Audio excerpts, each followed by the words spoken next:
Out Loud's weekly word, this time ramblings from the car.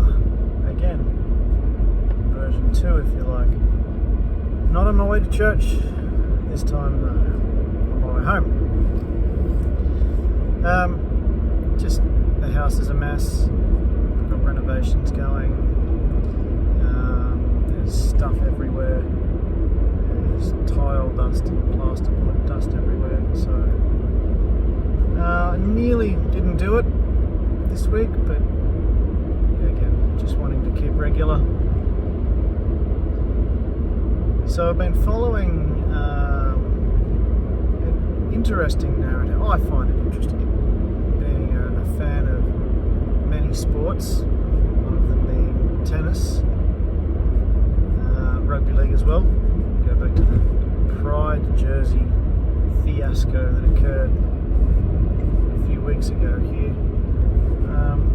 Serena Williams against Margaret Court.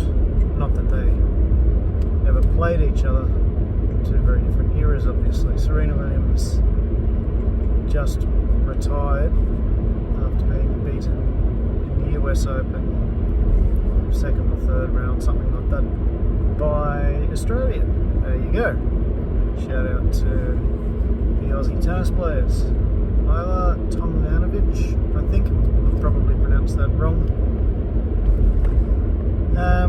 But anyway, she beat Serena Williams. And, Williams bowed out with all the racing you would expect from someone who is 23 Grand Slams, Grand Slam tournaments, Grand Slam tournament wins into a career. Did the speech at the after being defeated on centre court and all of that. Bowed out with all of that dignity, as so happens. You tend not to be rude or disrespectful in those sorts of circumstances. But the one thing she was chasing, just couldn't quite get there over the last 2 years or so, was Margaret Court's record of 24 Grand Slam tournament wins and one career Grand Slam, which, if you don't know, that's all 4 Grand Slam tournaments. It's either in a calendar year or it's in a row. I can't remember. So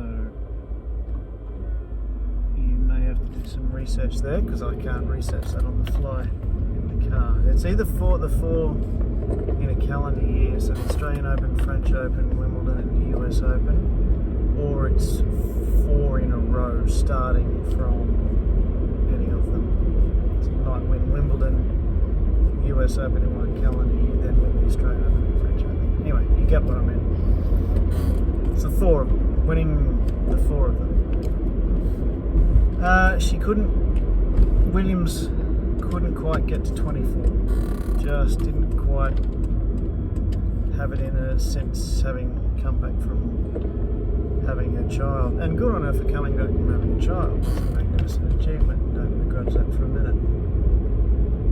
But then she starts throwing the barbs at Margaret Court. And of course out comes the typical, left-wing rainbow flag waving media brigade after Margaret Court, because we don't like Margaret Court anymore, and we can't just accept someone who's achieved very good things in competition. We have to take every part of their life, but only if the other part of their life happens to be them being devout Christian. There we go.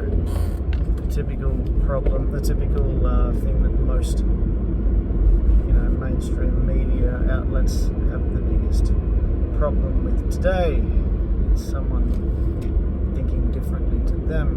And of course Margaret Court, being a devout Christian and an ordained minister and all of those sorts of things, happens to believe, the really terrible things like marriage should be between a man and a woman, that a family unit consists of a mother and father, that you can't change your gender, all of those, you list the phobic things that Margaret Court obviously is, according to the rainbow flag waving media brigade. If I seem like I'm being disrespectful towards them, I am. So good, objective achieved. Margaret Court's come back out in response and wasn't super rude. I thought, just said things like, that whenever she played, she always respected her opponent. Something that she believes Serena Williams hasn't always done. Probably agree with that. It was Serena Williams who was disqualified from the US Open, I think, a few years ago for swearing at a lines judge or making a threatening comment towards a lines judge. And of course you can't do that. Margaret Court never did anything along those sorts of lines. And then Serena Williams was, I did this with my career and that with my career. And okay, and it was great, but Margaret Court played less years than Serena Williams did, so not arguably, achieved more in less time. And that included, I think it was 2 years off to have a child and then come back and win 11 more tournaments after that.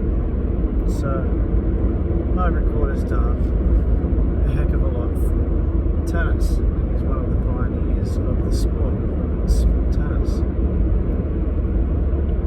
But, we don't like her because she's all sorts of phobic.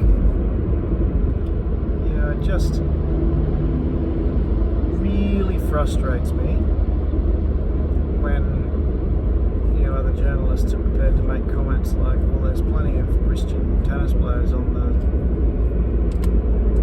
circuit at the moment, but they're not jerks. There's one comment I read. I go, okay, what makes Margaret Court a quote-unquote jerk? Is it because she's outspoken for her biblical beliefs? Because none of what she's ever said has been biblically inaccurate. So shouldn't we all be, those of us who are Christians, standing alongside Margaret Court and going, we agree with that?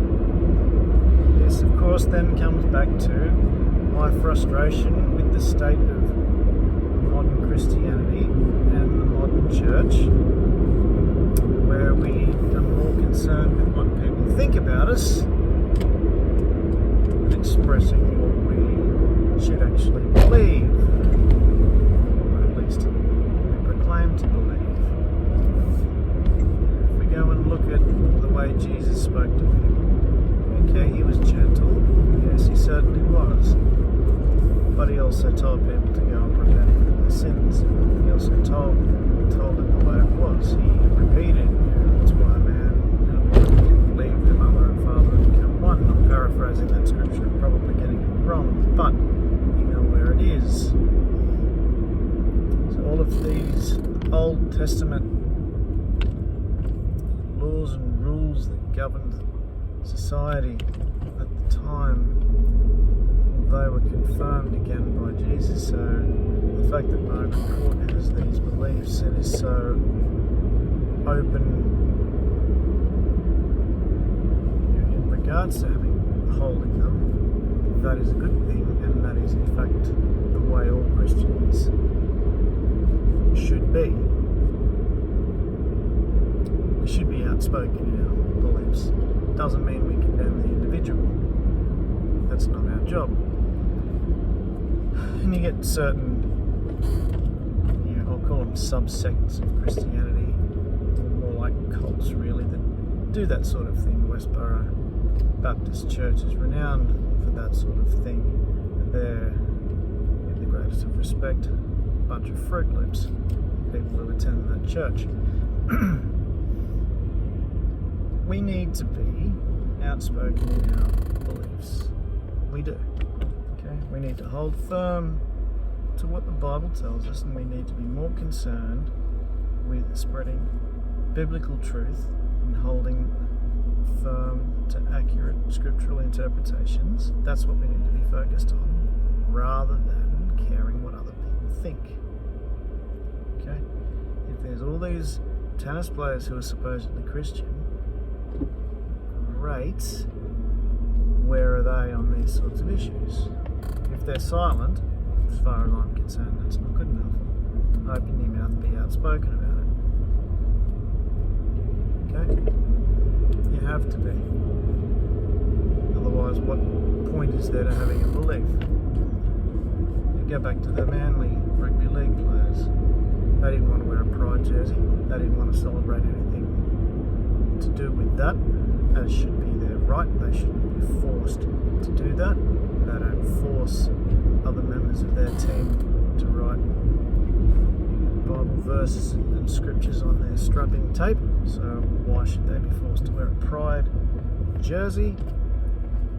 They did the noble thing and stood themselves down.